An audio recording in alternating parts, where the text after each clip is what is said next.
Même si tu appelles le chien LH, ça ne change pas le fait qu'il soit chien. Merci beaucoup, Mohamed. Allez-y, Kilami Mono. LH. Voilà. LH Médor. Allez-y. LH Calibé. Alors, j'aimerais avoir une position un peu nuancée. Je suis d'accord que tout n'est pas rose. Il y a eu des dérapages à un moment donné. Et le métier de journaliste part avec cela. Lorsqu'il y a des dérapages. Tout n'est pas permis non plus. Justement, c'est ça. Ouais. Alors, tout n'est pas permis, puisqu'on dit que notre liberté, c'est le fruit de la réglementation. Bien sûr. Et être libre, c'est accepter que l'autre l'est aussi. Lorsque vous êtes dans une émission d'analyse politique, vous êtes journaliste, vous donnez des garde-fous et des limites. Parce que cette liberté-là, elle n'est pas liberticide, elle a des limites. Exact. Alors ça, nous sommes conscients que quand ça se fait, là, dans les mesures de la loi, prend des sanctions. C'est ça. Mais aujourd'hui, ce qui est en train de se passer, on n'est plus dans ce cadre. Parce que si vous regardez un peu l'échelle des sanctions qui est appliquée à Babila et à d'autres qu'on a connus, c'est disproportionné, on est dans un débordement. Moi je l'ai dit à Yacine quand on est parti pour la première fois pour le cas Dioma, quand ils ont retiré Dioma de Canal+, on était, je sais pas, avec Mohamed Mara, je les ai dit, mais pourquoi vous vous en prenez à tout un média? C'est ça. Si quelqu'un avait fauté à Dioma, le mieux c'était de sanctionner cette personne, mais pas s'en prendre à tout un média. Aujourd'hui, ce qui se passe, sans savoir que le lendemain c'était nous en fait. Voilà. C'est à la fois une mauvaise foi, à la fois une approche téléguidée. Et qui est disproportionnée. Parce qu'il y a l'échelle des sanctions qui est prévue dans la loi L002. Lorsque une personne est face à une situation de délit, vous l'avertissez. Il y a des sanctions, il y a l'échelle des sanctions. Mais ce qui est en train de se passer aujourd'hui, on est en train de fermer systématiquement toute voie dissonante. C'est l'avertissement, blâme, suspension et autre menace. Et radiation. Même la suspension, la durée ne doit pas excéder. La durée, une durée à 6 mois, c'est trop. Je pense que là, je l'ai suffisamment dit, c'est disproportionné. Ce qu'on est en train de faire, ça s'assimile à 2 périodes de stage. Ça s'assimile aujourd'hui à une fermeture systématique de toutes les voies dissonantes. Et c'est une erreur. Le doyen Yacine, on l'a dit, parfois on est gêné de parler de lui de la sorte. Parce que si vous regardez l'histoire, c'est qu'il a pu faire. Et aujourd'hui, un bout sur son tissu blanc, c'est regrettable. Et aujourd'hui, c'est de comprendre. C'est de comprendre que ce qu'il a fait, on peut balayer du revers de la main tout ce sacrifice qu'ils ont consenti pour que nous soyons là aujourd'hui. Parce que c'est eux qui sont battus pour aller vers la libéralisation des zones. Sauf que malheureusement, des médias sont fermés. Vous avez à peu près 500 personnes qui sont affectées par cette situation, malheureusement. Et ces 500 personnes, ce sont des emplois directs. Et ces 500 personnes-là à la mine, ils ont des familles. Ils ont des familles, ils ont des responsabilités. Imaginez que vous avez un enfant qui tombe malade. Vous ne travaillez pas. Alors que le rôle de tout État, c'est de garantir l'emploi. Et si c'est l'État lui-même qui est à la base de ces situations de chômage à grande échelle, c'est le monde à l'envers. J'ai beaucoup aimé cette sortie de Gassama parce qu'à un moment donné, on disait, mais il se fera. Il n'est pas sur les ondes. Mais il a dit quelque chose. Si on ne fait pas attention, on ne va plus parler de hack. On va plutôt parler de sa récusation. Parce qu'il dit que si cette injustice, ces abus insupportables ne cessent pas maintenant, la récusation de la HAC et le refus de reconnaître les décisions de cette institution, qui est devenue une pâle et triste copie d'elle-même, restent aujourd'hui les seules réactions appropriées face à cette situation manifestement illégale, injuste, inacceptable et indéfendable.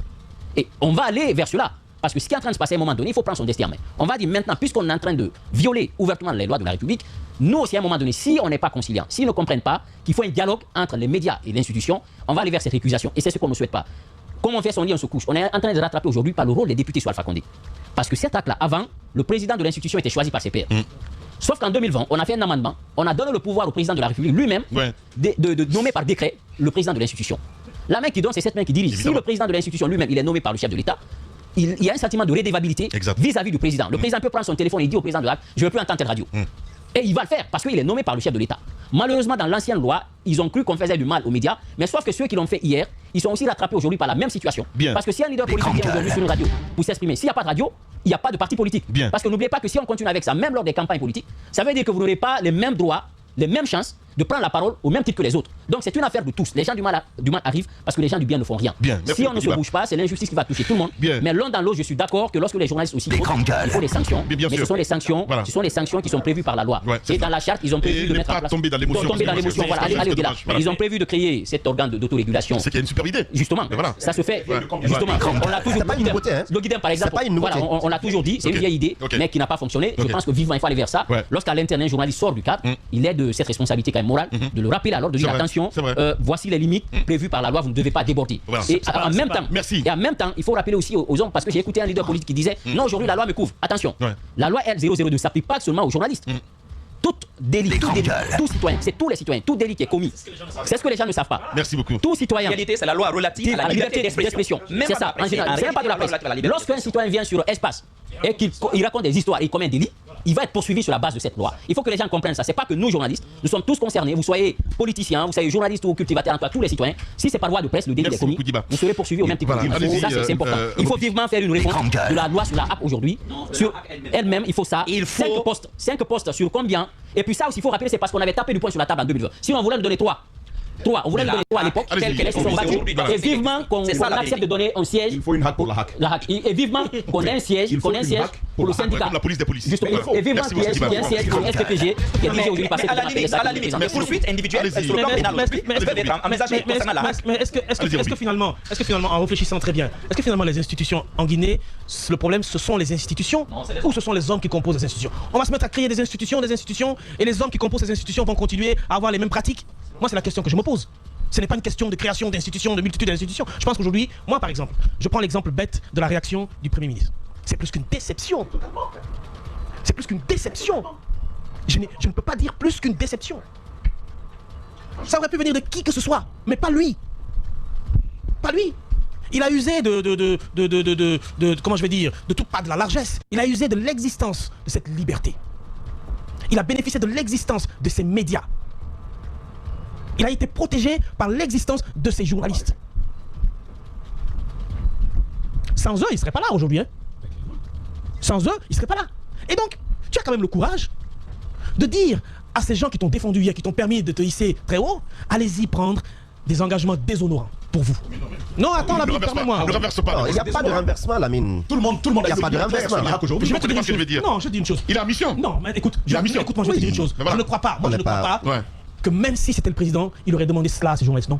C'est venu des gens autour là. Les grandes gueules.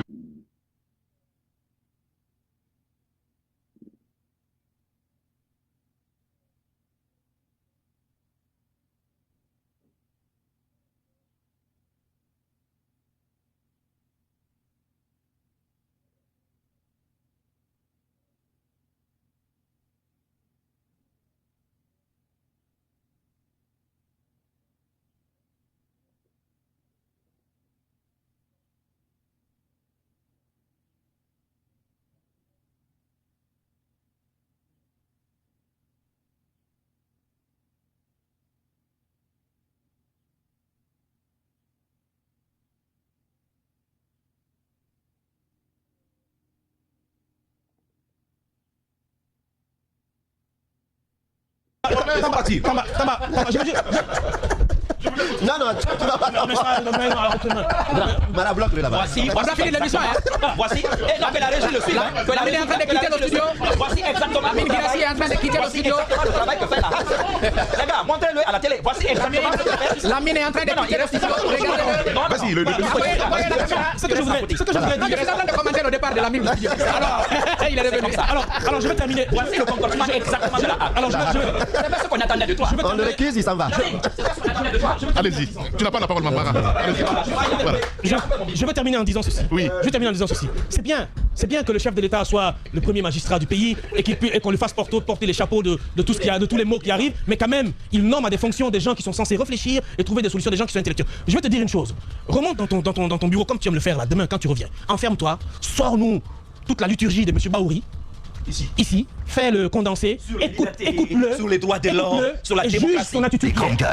Tu verras. Ce matin, allez-y. Moi, ma déception est où ça me rappelle un peu, quelqu'un m'a dit que votre amitié avec ce pouvoir est très belle, trop belle, je vais dire, pour être vraie.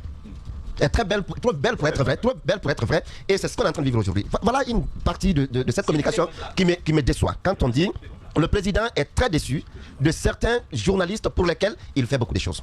C'est l'asservissement. C'est l'asservissement. C'est-à-dire, tiens, ne dis plus rien.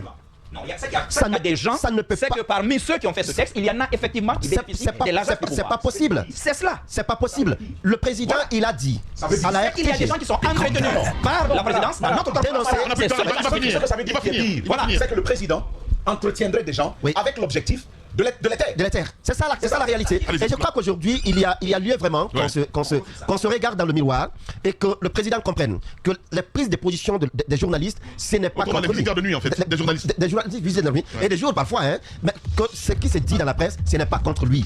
Ce n'est pas contre lui. Aujourd'hui, ils peuvent fermer tous les médias du pays et que les médias étrangers ne mettent plus en Guinée. Ils peuvent faire tout ce qu'ils veulent, mais l'histoire, ça va rattraper toujours. Ouais. Ce que vous avez refusé d'entendre aujourd'hui dans la ce que vous refusez aujourd'hui d'entendre dans la symphonie, vous l'entendrez d'une autre manière demain, et je crois que ça sera plus violent en l'entendant et ça ferait plus mal. Ouais. Le mieux aujourd'hui, écoutez avec la symphonie, ça vous endort et vous changez d'attitude, de comportement que d'attendre que les choses changent autrement. Bien, Daouda Mohamed Kamara. Voilà, comme le disait François Mitterrand, je reprends un petit peu cela à dire. Plus vous prétendez comprimer la presse, plus l'exposition sera violente. Il faut donc vous résoudre à vivre avec elle. C'est aussi simple que ça. Allez. Nous sommes des partenaires Ouais. et ça, il ne faut pas avoir les médias en ennemi. Ouais. Le fait de dénoncer, de mettre sur la place publique ce qui ne va pas, ce n'est pas orienté contre un président. Du tout. C'est ce qu'on doit éviter de le vendre. Ouais. Parce que nous, notre mission, nous avons une mission de service public. Ouais. C'est qu'ils font, nous relayons ça auprès des communautés. C'est ce que veulent les communautés, nous remontons ça auprès des gouvernants. Ouais. Et si ça ne va pas, nous dénonçons. Ouais. C'est ça notre rôle. Ouais. Et ça, ils doivent comprendre. Ce n'est pas contre quelqu'un. Ouais. Allez. C'est ce qu'on veut montrer aujourd'hui. Et d'ailleurs, la com du Premier ministre, si on vous a choisi, c'est d'éviter de relayer de tels propos dans une rencontre.